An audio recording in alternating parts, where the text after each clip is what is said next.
Welcome to AmpleBlaze's video tutorial. In this video tutorial, we're going to show you how to find the troubleshooters for Windows 11. Now, this is where you find basic troubleshooters and just specific other troubleshooters as well. So you would right click on your start button and go into settings. And then in this menu, you've got troubleshoot down the bottom here. Then you've got recommended troubleshoot preferences. You've got these choices. I'll always say ask me before running. And then you can look at the history here. And I've been okay. There's no history there. Then you've got other troubleshooters. Now here's where you've got the big list. You can troubleshoot your internet connection.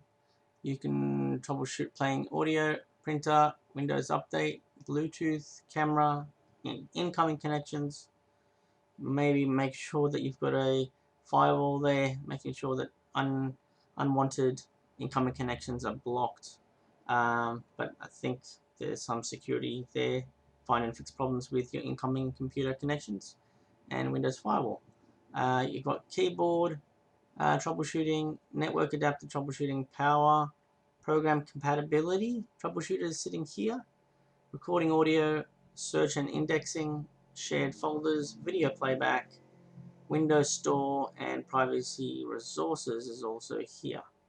So let's say I wanted to do a Windows Update troubleshoot.